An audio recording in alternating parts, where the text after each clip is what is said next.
A Primer on the Knightly Virtues, a Flamma Scholaris production. This class examines the knightly virtues, their history, and their application by the modern medievalist. It is based upon the research of Sir Jaime von Atzinger, KSCA, modernly known as Jaime Haley. As I was coming up and being trained in the knightly arts, I had many conversations with people, with knights, with people who had historical knowledge about the knightly virtues. And I found that there were lots of different lists. Some people had 8 virtues, some people had 9 virtues. A lot of people said 7. And I always wondered, why is it that we don't have a list that's codified? If this is such a popular concept, how is it so varied across so many people and contexts? So I started to look into it. I found that there are 7 because Raymond Loewy said that there were 7. Raymond Loewy was a 13th century nobleman born in Spain. In his early life, he wrote about war and horses. If he wasn't a knight in title, we know that he was at least familiar with the warrior class of the time. Later in his life, he had a religious awakening, became a hermit, and started writing books on theology, and became a very important Catholic scholar.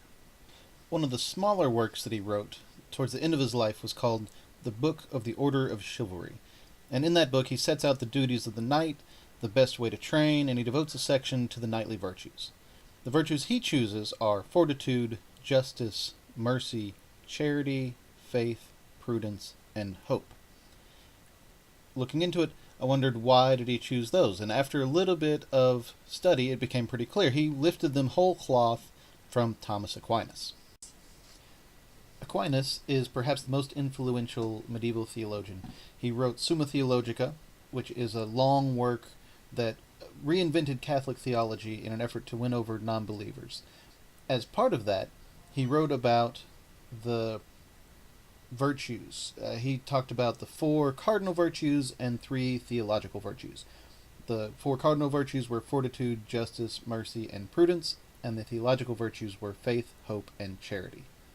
Aquinas' work on the virtues wasn't directed at the knightly class at all. It was directed at everyday people. How to be better, and specifically how to be better Christians.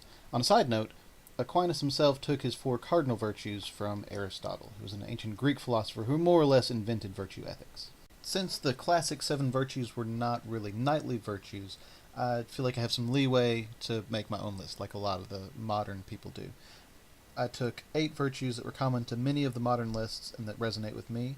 What I'll be doing here is I'll be defining them, I'll be talking about how they relate to the ancient lists and how they relate to the modern Middle Ages. If you're interested about more modern views on the virtues, check out Sir Vitus's work, The 7 Virtues, Sir Garrick's essay of the virtues that pertain to chivalry, and websites such as Chiv Today or Modern Chivalry. The first virtue I'll talk about is prowess. There are many kinds of prowess. Prowess really just means skill, but when you're talking about the warrior class, and knighthood specifically, it always means how well you can overcome your opponent, skill at arms. In period, prowess was the profession. It was the reason that the class existed. They were professional soldiers. Their use to their liege lord was their skill in battle. In the modern Middle Ages, it's the bar of entry into the order of knighthood. You can argue whether it's the most important virtue, whether it's not the most important virtue, but to talk about a knight who has never been a good fighter is kind of like talking about an Olympian who's never been good at a sport. It doesn't really jive. That said, once you're knighted, you can never win another fight again, and you can still be a good knight, so it's not the only important virtue, clearly. The next virtue we're going to look at is courage, which is a response to fear. In period, the fear of death and how you interact with that is really what they mean when they talk about courage. Being able to go into battle, go into danger, and do your job as a soldier, despite the fact that you might be killed for it, is really one of the core tenets of being a good soldier, being a good knight. In the modern context, we don't really risk death. We barely even risk injury, but what we risk is renown. In our society, the coin of the realm is renown, it's often said. And what that means is that when you're doing neat things, people talk about it. And that's really good when the things go well, and it can be less pleasant when things go bad. And what we're risking is attempting something new, attempting something great, and having it fail on us. And this is actually a fairly period experience. So one of the interesting things about the medieval mindset was that the risking was almost more valuable than the succeeding. So there are lots of stories of knights who travel to foreign lands and challenge people to jousts or duels. And whether they win or lost the duel is almost inconsequential to the story. What's important is they put themselves on the line, they put their lives, they put their renown on the line, and that's what made them heroes, not even so much how they did in the moment. Next, we'll talk about justice, which is our behavior in situations that should be fair. In period, the knightly class were often landholders. They were called upon to be regional judges. They were tasked with keeping the peace. They were the king's arm of justice. That you can think of them as almost the police class of the Middle Ages. They were beholden to the laws, but only loosely a lot of times. Much like today, it had a lot to do with who you knew, who you were, and how much influence you had on the crown. In the modern Middle Ages, the knights are, again, often the tool that the crown uses to solve problems. They're looked at as role models, and for better or worse, they're often held to a higher standard of behavior. Next, we'll move to mercy, which is restraining the use of power or violence. In period, the knightly class grew out of the warrior class. They were first horsemen, and only later was religion introduced, and where they codified into a social order with some protections and some restrictions. The church commanded them to be protectors of the weak and of the faithful, although by the number of times that they had to pass laws and prescriptions on behavior, it's likely that that was a tough sell. In books of history, we have the truce of God and the peace of God, both of which were prescriptions about when you could engage in warfare, who was a valid target for violence, who should be protected, and who the enemy, in air quotes, could be. In modern times, Duke Ullard talks about the knight's mercy, and this is the idea that in battle, if a knight sees that the opponent is at a disadvantage or that there's some weakness in the other side, the merciful thing to do is to end the fight in the most efficient way possible. It's mercy through the efficient execution of your prowess. Out of harness, mercy looks more like an acknowledgement of and a reticence to use the social advantages that renown brings.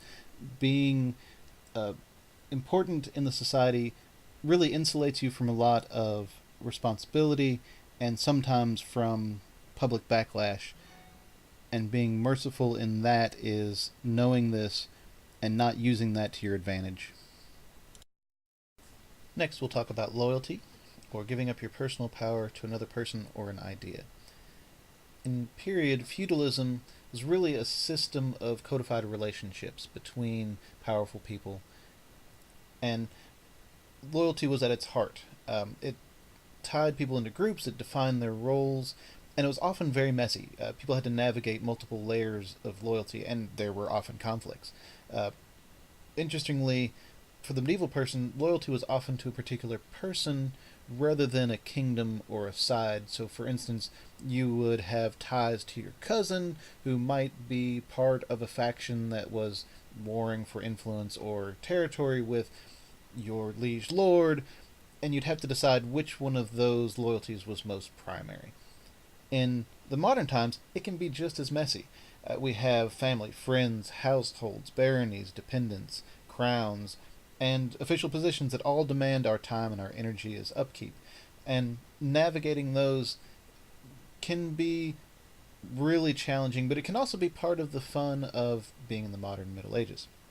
Servetus, in his work on the Virtues, talks about loyalty as being our faith, and he says that service is the highest expression of that faith. It's really what ties the society together. Now let's move to generosity, giving up of personal wealth to another person. In period, there's an idea of noblesse oblige, which is the obligation of nobility. It was believed that so much was given to great men and women so that they could give back and distribute it to those who deserved it.